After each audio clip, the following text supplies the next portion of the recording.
Hi, this is Nick with Tim Bell Pod, and here's 10 facts on Balls Mahoney. Balls grew up in New Jersey with his best pal being Chris Candido after meeting at a Little League game.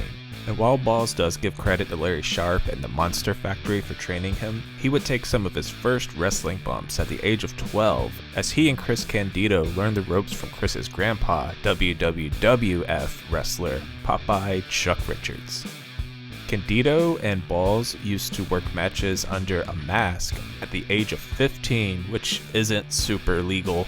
The hood would conceal their identity, most importantly their age. After the match, they'd hurry up, change back into their normal clothes before the athletic commission had time to ask any questions.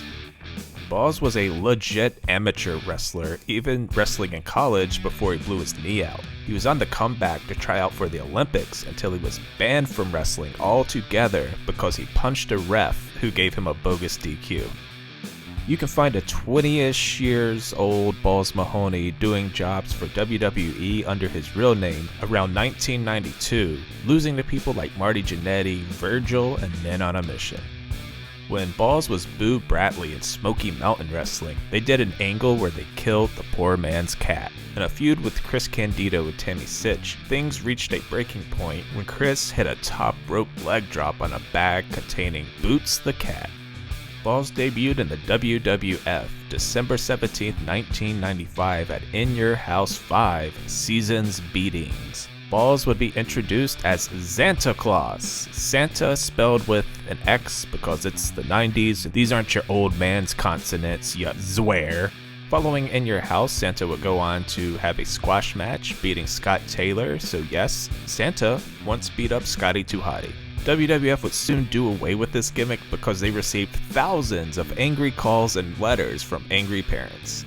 Balls was once fined by the WWF because instead of watching the show on the monitor like he was supposed to be, he was off in the locker room reading Harry Potter.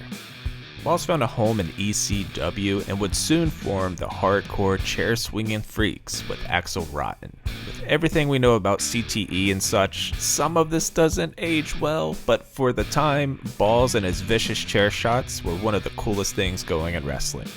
Balls played a major role in getting over the Flaming Table match. Not only did he do it possibly more than anyone, it would be his last match ever in June of 2015. For the last fact here, I'm just going to play you a story from when Tim Bell Pod covered Balls. Well, I guess there's this one guy around the Kansas area that everybody seemed to like and help out, but he wasn't that great of a wrestler. But Balls felt like, nah, man, I can get this guy over. Let me wrestle him. And so Tommy's like, all right, I'll let you wrestle him, but keep it about 6 to 8 minutes, no more than 10. Just simple little opening match. And Balls goes 30 fucking minutes. And brawls all over the building, get juice, and take all kinds of crazy bump for this guy who's not contracted on a fucking house show in Kansas somewhere. And fucking Tommy is livid. Balls comes back, he's fucking bleeding, busted up. He's got match. Yeah, he's got pieces all over. He goes, see that fucking match? See, he could fucking go. And Tommy's just like, what the fuck is wrong with you? And he goes, I appreciate your love for the business, and you want to get this guy over, and you want to display him, and you want to help him get a job. But Balls, you're on TV. You're making money. You don't want to get yourself hurt doing these fucking house shows when we need you for the TVs and pay-per-views. And Balls, listening to all this from Tommy, this clearly making sense over and over again, Balls just looks right at him and then takes a bump on the floor. and says, I can't be hurt. And then walks off. Yeah. And Tommy's just like, what the fuck was that? I don't know.